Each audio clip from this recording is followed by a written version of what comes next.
Picture the cries echoing through the mountain passes, resonating against the ancient stones of remote villages. The anguished voices of mothers watching their daughters, perhaps your own child, torn from their embrace, placed onto carts, and carried eastward. This is no tale of wonder. It's a story of fear and loss, heavy with the weight of lives forever altered. This is the harvest, a relentless tide of youth taken to serve an empire's ambitions. Islamic law prohibited the enslavement of Muslim women, so the Ottomans turned their gaze to the Christian communities along their expanding borders. Serbians, Georgians, Ukrainians, Greeks, Albanians, a diverse array of cultures bound by their vulnerability, unable to resist the demands of Istanbul. To the victors went the spoils, and here the spoils were young girls, valued above all else. Gold and land paled in comparison. The empire's true wealth lay in those chosen for their youth and appearance, destined for a life of transformation. The trade routes were marked not by silk or spices, but by sorrow and sacrifice. This wasn't merely a matter of brute force or military might. The Ottoman system's true cunning lay in its subtle manipulation, turning desperation into compliance. In regions like Georgia and the Caucasus, families were often persuaded to part with their daughters. Persuaded masked a harsh reality: economic pressure and promises of wealth offered to parents worn down by poverty. These families faced a grim choice: relinquish a child for the promise of a better future, or risk ruin through taxes, raids, or worse. Imagine a weary father, his face lined with hardship, standing in a humble home as a polished Ottoman official approaches. "Your daughter," the official might say, his voice smooth and convincing, "has a rare grace. In the Sultan's palace, she will live in splendor, surrounded by opportunity beyond your imagination." The unspoken threat lingers: refuse and face consequences, higher burdens, threats to your village, or even the loss of your family. The choice is stark: surrender your child for what seems a greater good, or endanger everything. With heavy hearts, parents let go, hoping they were securing a brighter path for their daughters, a painful act of hope shaped by the empire's relentless pragmatism. They saw promises of prosperity; they could not see the constraints hidden beneath. The Crimean slave trade was the cornerstone of this vast operation. Crimean Khans, eager to gain the Sultan's favor, competed to supply the finest captives, their status tied to the quality of their offerings. It was a grim spectacle, a display of human cost. Picture a line of young girls presented before the Khan, their worth assessed, their futures decided. Those deemed suitable were sent to Istanbul, treated as valuable goods bound for the opulent confines of the Topkapi Palace. The journey was grueling, a trial of endurance. Crowded into cramped, unsanitary ships, the girls faced weeks of hardship: hunger, thirst, illness, and the ever-present shadow of uncertainty. Many did not survive, their hopes lost to the sea, their passing unmarked. They were no longer individuals, but part of a trade, replaceable in the empire's eyes. Yet those who reached their destination faced a fate that was, in many ways, even more daunting. They entered a world where their appearance became a burden, where survival meant letting go of their past, and where thriving required navigating a system of strict control. The gleaming walls of the Topkapi Palace concealed a challenging reality. This was the start of a new existence, one of ornate restrictions and broken aspirations, where hope was a fragile and risky thing. This was no haven. It was a place where spirits were tested and reshaped. The gates of Topkapi Palace loomed large, not as a welcoming portal, but as a formidable threshold into a world of strict transformation and discipline. For those who entered, it was a moment filled with fear and uncertainty, their hearts pounding as they faced an unknown destiny. The selection process was not about honoring beauty, but about identifying those who could be shaped, their unique identities molded to align with the palace's objectives. Appearance was merely an initial consideration, a trait noted before the deeper work of reshaping began. The initial evaluations were thorough and formal. New arrivals underwent detailed assessments, with their health and physical traits carefully documented by Ottoman physicians. Every aspect, hair, posture, overall condition, was recorded with precision, reducing individuals to entries in a register. They were no longer seen as themselves, but as potential contributors to the palace, their value determined by exacting criteria. The psychological assessments were even more demanding, crafted to gauge resilience and adaptability. The girls faced challenges designed to test their mental and physical endurance, enduring discomfort as part of the process. Their behavior was closely monitored, with even minor actions analyzed for signs of suitability. These evaluations were not just tests, but a deliberate effort to redefine their sense of self, preparing them for a life centered on duty and compliance. Those who passed these trials underwent a profound change, the replacement of their former identities. Upon entering the palace, their original names were set aside, replaced with new ones inspired by their appearance or personality. Names like Guldahar, Rosespring, or Aisha, Lively. These were not meant to celebrate them, but to mark a break from their past, signaling the start of a new life shaped by the palace's expectations. Picture a young girl, perhaps 15, having every tie to her former life, her name, her family, her heritage, systematically removed. The process was designed to redirect their loyalty entirely to the Sultan. They were required to embrace new traditions and practices, participating in ceremonies that signified their dedication to their roles. These rituals were more about allegiance than personal belief, a formal acknowledgement of their place within the palace's structure. Communication with their families was strictly prohibited. They were told their previous lives were irrelevant, a painful untruth intended to isolate them emotionally and foster dependence on the palace for their sense of purpose. This separation left them in a world of splendor and restraint, where their well-being hinged on the Sultan's approval. The education they received was not for personal growth, but for shaping them into valued members of the court. Over 2 years, they studied languages, Turkish, Arabic, Persian, and learned the palace's customs, including its rituals. They were trained in music, dance, and poetry, skills meant to enhance their contributions to the court. Each lesson was carefully structured to prepare them for their roles as performers and companions, with their individuality secondary to the palace's needs. Their daily lives were tightly regulated. Meals were controlled to maintain their appearance, and exercise routines promoted grace and elegance. Even routine activities, such as bathing, were supervised to meet the palace's standards. Every facet of their existence was designed to align with their intended roles, leaving little space for personal choice. The emotional toll was significant. The girls were encouraged to compete for rewards, such as better meals or finer garments. Collaboration was rare. Instead, they were taught to focus on their own progress. Trust was risky, and friendships were uncommon in a setting where standing out was essential for survival. The harem was not a place of unity, but a competitive arena, where each person strove to secure her position. This was not a haven, but a meticulously designed system, created to transform young women into individuals who served the palace's goals. The Topkapi harem was a realm of elegance and control, where youthful innocence was reshaped into conformity, and survival demanded navigating a constant struggle for recognition.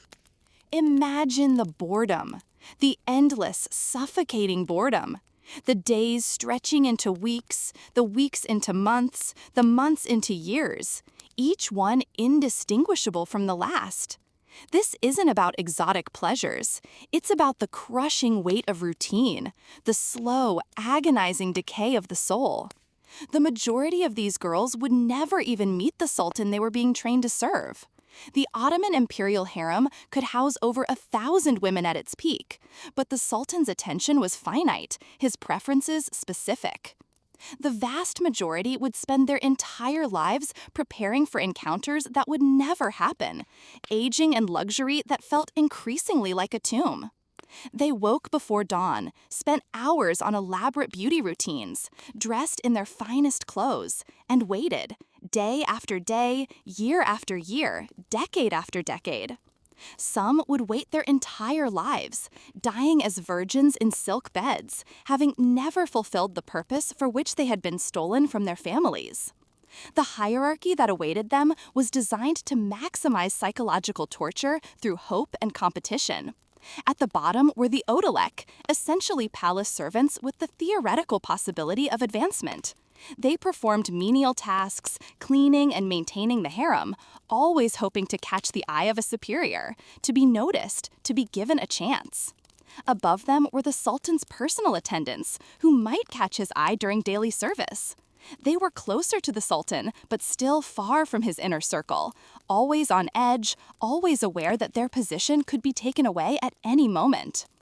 Higher still were the Iqbal, or Ghostay, the favorites who had allegedly engaged in sexual relations with the sultan. They enjoyed greater privileges, finer clothes, better food, but they were also the targets of envy and resentment, their every move scrutinized, their every weakness exploited. At the pinnacle sat the Kadin, or Hasaki Sultan, the official wives who had borne the sultan's children. They wielded immense power and influence, but even this supposed success came with devastating costs. Once a concubine gave birth to a male heir, her sexual relationship with the sultan typically ended. She would be sent away with her son when he reached an appropriate age, exiled from the palace to serve as his advisor in some distant province. She had achieved the ultimate goal, but at the cost of her own happiness, her own freedom.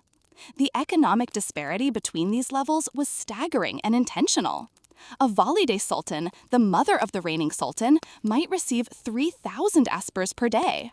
In contrast, a lower-ranking concubine might receive only 40 aspers. This wasn't just about money. It was about creating visible proof that some women's suffering was rewarded while others remained invisible.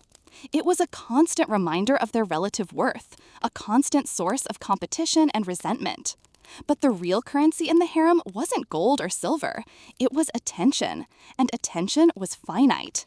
With hundreds, even thousands of women competing for recognition from one man, the mathematical impossibility of success created an atmosphere of constant desperation and anxiety that would drive many to madness. Imagine the constant pressure, the relentless competition, the fear of being forgotten. The daily routine of these forgotten women was structured around preparation for encounters that would never come.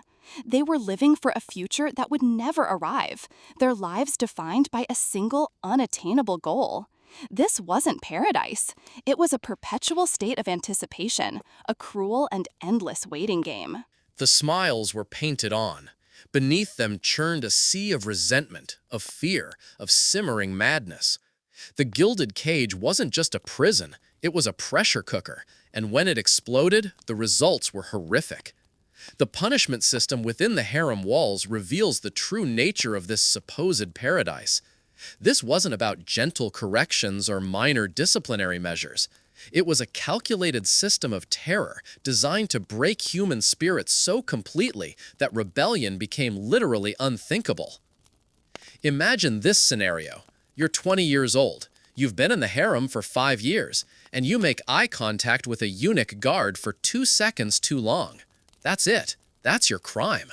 Within hours, you're dragged before the harem agassi, the chief black eunuch who controls every aspect of female life in the palace. Your punishment? 50 lashes with a leather whip, followed by 3 days in the punishment cells without food or water. The pain is excruciating, the humiliation complete. But the physical beatings were just the beginning of the horror. The Ottoman system had perfected psychological torture centuries before anyone had a name for it. Women who showed signs of depression or homesickness weren't comforted. They were isolated in the darkest corners of the palace complex, cut off from human contact until their minds began to fracture. They were left alone with their thoughts, their fears, their memories, until they were driven to the brink of insanity. The most terrifying punishment was exile to the old palace, known as Eski Sarai. This wasn't retirement, it was a living death sentence. Women sent there were stripped of all possessions, all hope of marriage, all possibility of ever leaving those walls alive. They became ghosts, forgotten by the sultan, abandoned by the system that had once valued their beauty. Many chose suicide over slow starvation in those forgotten corridors. The threat of punishment created a culture where the women policed themselves more brutally than any guard ever could.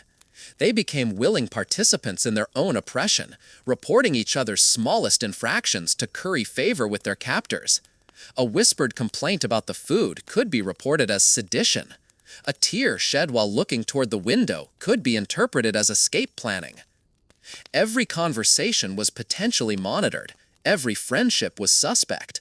Every moment of genuine human emotion had to be hidden behind masks of artificial contentment. The women learned to smile while dying inside, to express gratitude for their captivity, to compete enthusiastically for the attention of the man who had destroyed their lives. But nothing, absolutely nothing, prepared these women for the ultimate expression of imperial power: mass execution. When Sultan Ibrahim the Mad decided his harem displeased him, he didn't just dismiss them or exile them. He ordered all 280 women sewn into weighted sacks and thrown into the Bosphorus to drown. 280 human beings murdered in a single night because one man was having a psychological episode. These women had committed no crimes. They had followed every rule, submitted to every humiliation, performed every degrading act required of them. And their reward was death by drowning in silk-lined sacks weighted down with stones so their bodies would never surface. Drowning was slow, terrifying, and inevitable. The women would have minutes underwater to contemplate their fate, to understand that their beauty, their compliance, their years of perfect submission meant nothing when faced with imperial madness. The weighted sacks ensured they couldn't swim to safety, couldn't even die quickly. They had to experience every moment of their execution. Historical accounts describe the aftermath of these mass drownings. Divers working in the Bosphorus would discover what they called underwater forests of swaying sacks, the bodies inside creating grotesque dancing movements in the current. The image haunted Istanbul for generations, a reminder of what happened when absolute power met human disposability. The psychological impact on surviving concubines was devastating and intentional. Every woman in every harem across the empire knew that story. They understood that their lives could end not because of anything they had done, but because of their master's mood on any given day. This knowledge created a form of trauma so profound that many women lost the ability to form genuine emotional connections with anyone. The Bosphorus became a watery grave, a silent witness to the horrors of the harem. It consumed not just bodies, but also dreams, hopes, and the very essence of humanity. And the empire, blinded by its own gilded splendor, continued to feed it with stolen lives.